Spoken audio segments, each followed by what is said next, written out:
Olá, jovem jurista, aqui é o professor Ronaldo Bastos, mais uma vez com o quadro As Regras da Política, que é aquele quadro daqui do canal em que eu analiso alguns fatos políticos. Como vocês sabem, eu venho divulgando, analisando essa questão das denúncias que o ministro Sérgio Moro tem feito em relação a Bolsonaro, quais são os possíveis crimes que Bolsonaro pode ter cometido e quais são os possíveis crimes que o próprio Moro pode ter cometido. Estou tentando extrair as consequências jurídicas e políticas dessas questões. Você pode ver isso nesse vídeo que está aparecendo aqui na sua tela, né? Hoje eu quero falar da possibilidade ou não do ministro Sérgio Moro, do ex-ministro Sérgio Moro, ele tornar público, ou do próprio STF tornar público o depoimento que ele deu lá na Polícia Federal por mais de 8 horas, né? Muitos seguidores do presidente Jair Bolsonaro disseram que pelo fato de esse inquérito não estar sendo mostrado ao público, pelo fato desse depoimento não estar sendo publicizado, é aí que as coisas vão mexer os pauzinhos para prejudicar o presidente Bolsonaro. Só que agora o próprio Moro, ele fez um pedido ao ministro Celso de Mello para tornar público esse depoimento. E na minha análise política que eu vou fazer aqui, eu acho que a publicização desse depoimento é pior para o presidente Bolsonaro do que deixar ele como está, que é um processo sigilo. Então vamos debater essa questão no dia de hoje. Se você é jurista, jovem jurista, estudante de direito, está saindo da faculdade, eu quero lhe convidar para conhecer o meu curso de prática jurídica, cujo link está aqui na descrição. É um curso inteiramente online, com grupo de WhatsApp exclusivo, acesso direto à minha pessoa. Tem a possibilidade de você fazer consultorias comigo durante um ano sobre os temas do curso, né? O curso eu criei porque a faculdade de Direito não ensina tudo que um jurista prático precisa saber para fazer o que eu estou fazendo aqui, que é mostrar como se faz uma análise jurídica sobre os casos que chegam para você. Então, se você quiser aprender como um jurista raciocina, cursodepraticajurídica.com, link na descrição do vídeo. Aproveitem que está com 15% de desconto em razão do Dia das Mães, mas vamos para o vídeo.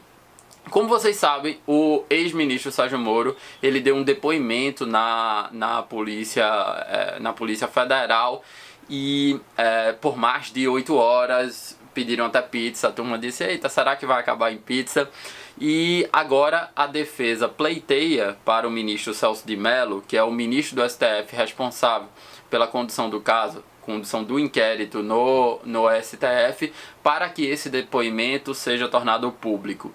Isso entra em paradoxo com a opinião manifestada por vocês mesmos, de muitos que são ligados ao presidente Bolsonaro, porque muitas das justificativas é que pelo depoimento está sendo sigiloso, e isso implica em que estão fazendo as coisas ao arrepio da lei para prejudicar o presidente Bolsonaro. E agora o próprio Sérgio Moro quer que esse depoimento seja publicizado.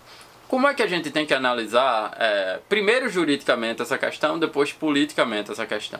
Juridicamente, a gente tem que analisar quais são as características do inquérito policial, que é isso que é nessa fase que está esse procedimento, fase de inquérito policial.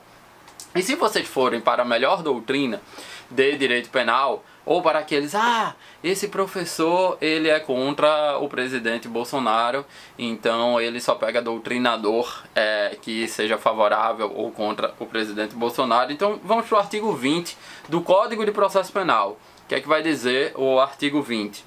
A autoridade assegurará no inquérito o sigilo necessário à elucidação do fato ou exigido pelo interesse da sociedade.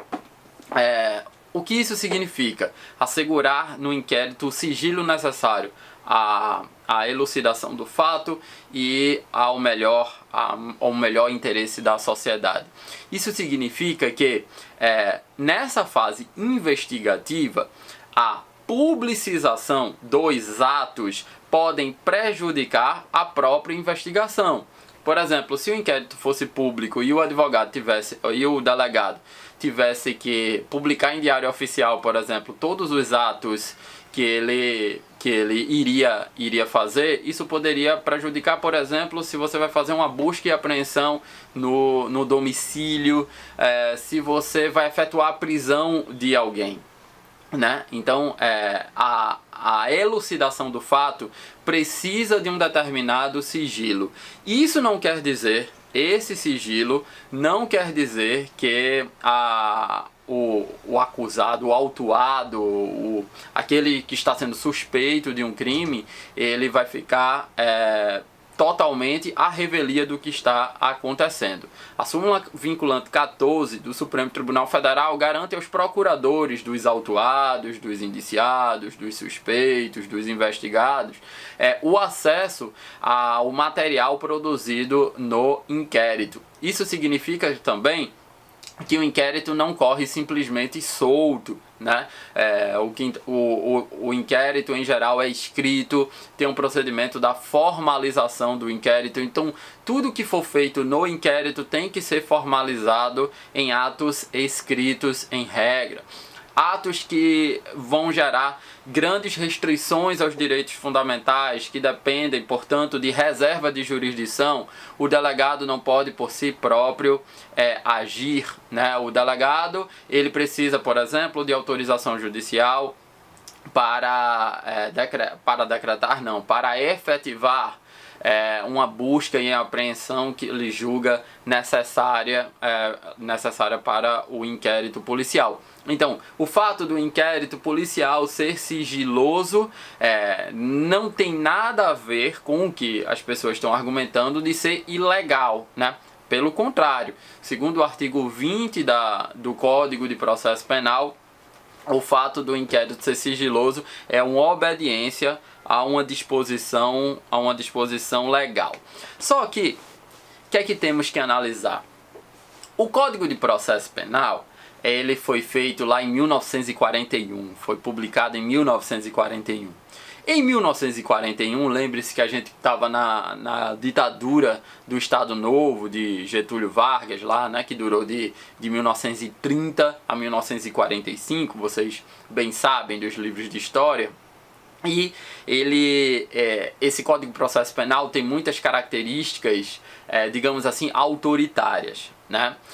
E depois da Constituição de 88, todas as disposições infraconstitucionais devem ser interpretadas de acordo com a ideologia constitucional, né? A ideologia do Constituinte. E nesse caso específico, nesse tema específico, qual é a ideologia do Constituinte? A ideologia do Constituinte é, sem sombra nenhuma de dúvidas, a transparência, né? Os atos públicos têm que ser, na maioria das vezes, transparentes, né? Na maior parte das vezes, transparentes. O agente público, e o delegado de polícia é um agente público, ele tem que visar, quando possível, a transparência.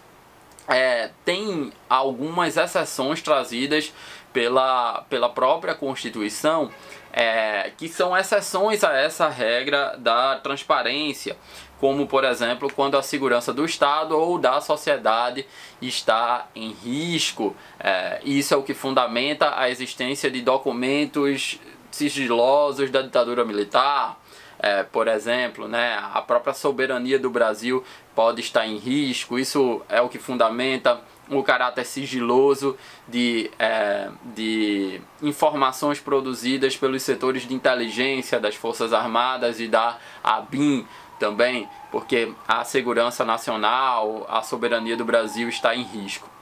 A Constituição também traz como exceção aqueles temas que tem muito a ver com a intimidade das pessoas. Então, processos que tramitam em varas de família, por exemplo, normalmente correm segredos de justiça, divórcio, separação, guarda, são processos que tramitam em segredo de justiça porque é uma defesa da intimidade. Então, normalmente, só os advogados e as partes podem ter acesso a essas questões. Mas a regra da Constituição é uma regra da transparência, né? A Constituição busca a transparência dos órgãos públicos, né? É nesse intuito que tanto são criados órgãos públicos que são responsáveis por essa manutenção da transparência, como por exemplo o Tribunal de Contas da União, a Controladoria Geral da União e os seus respectivos órgãos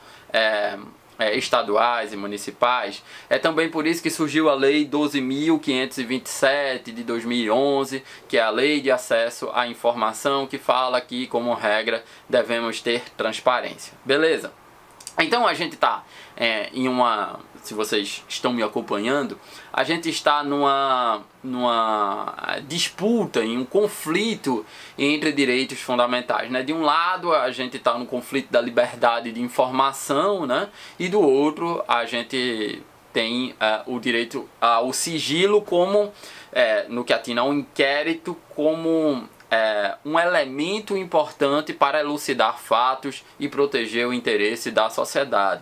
Lembrando que nessa fase de inquérito policial não tem nem contraditório em ampla defesa, é um procedimento inquisitivo, né? Então por isso que o sigilo se justifica também. Beleza, falei e vamos ao que interessa. O Supremo Tribunal Federal, como é que ele age em relação a esse sigilo do inquérito policial, né?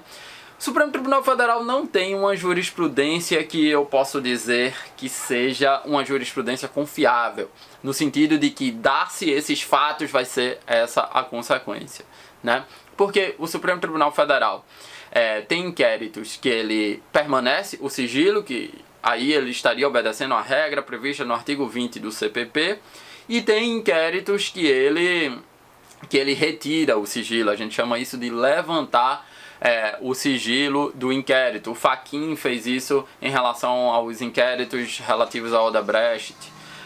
Só que, por outro lado, aquele inquérito das fake news, muito criticado pela comunidade jurídica, o ministro Dias Toffoli, ele decretou o sigilo desse inquérito. Então, o STF ele vai analisar cada caso, qual é o inquérito que precisa ser levantado o sigilo, qual é o inquérito que precisa ser mantido o sigilo.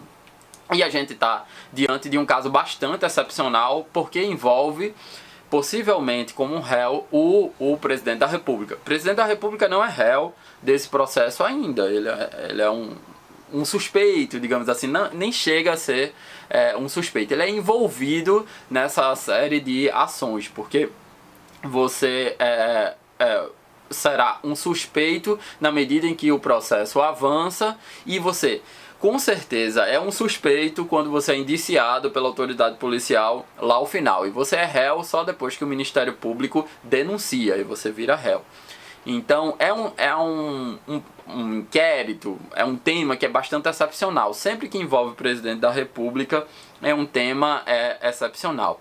Cabe a quem levantar ou não esse sigilo? Cabe ao ministro Celso de Mello levantar esse sigilo. Por quê? Porque ele é o responsável pela condução do inquérito no Supremo Tribunal Federal. Lembrando que os advogados do ministro Sérgio Moro e os advogados do presidente da República, eles podem ter acesso a esses autos de inquérito. E uma última pergunta para a gente finalizar essa questão jurídica. Será que o Sérgio Moro ele poderia levantar esse sigilo do inquérito? Não é ele que determina, mas ele, como tem acesso, será que ele pode publicizar esse sigilo? Em tese ele pode publicizar, porque ele tem acesso a esses autos. Lembrando que nesse caso ele pode incidir no artigo 26 da Lei de Segurança Nacional, né? Que é que diz o artigo 26. O artigo 26 vai dizer o seguinte: caluniar ou difamar o presidente da República, o do Senado Federal, o da Câmara dos Deputados ou do Supremo Tribunal Federal, imputando-lhes fato definido como crime ou fato ofensivo à reputação. Evidentemente, quando o Sérgio Moro ele relata o que ele está relatando, houve, em tese, obstrução da justiça, houve em tese crimes como a própria prevaricação do presidente da República, pode ter havido advocacia administrativa, pode ter havido corrupção ativa, enfim, há uma série de crimes. O PGR elencou 8 crimes que, em tese, esse tema pode implicar no presidente, né? Então, o ministro Sérgio Moro pode incorrer também, além de prevaricação, do crime de prevaricação, o Sérgio Moro ele pode incorrer também no artigo 26 da Lei de Segurança Nacional. E politicamente, o que é que a gente pode dizer desse caso, né? Politicamente, a gente pode afirmar que Sérgio Moro tem como interesse publicizar esse inquérito, porque ele mantém ativo o discurso que ele iniciou lá no seu pronunciamento oficial. Uma criminalização do presidente da República que, diante de um presidente que, como vocês vão ver talvez no vídeo de amanhã eu aborde, um presidente que está desidratado, um presidente que está acuado, principalmente pelo judiciário. Existe uma série de ações do judiciário que estão tramitando no judiciário, que tem interesse para o presidente. Então, nesse caso, cabe, se o Sérgio Moro, como um agente político, cabe ele desidratar o presidente para ele ascender como um agente político. Eu duvido muito que o Sérgio Moro volte para as bancadas acadêmicas ou vá advogar, né? Ele agora, eu acho que ele virou um político. Inclusive, adversários do presidente da República, como o Witzel, lá do Rio de Janeiro, e o Dória, usam o Sérgio Moro, e qualquer partido político gostaria de ter o Sérgio Moro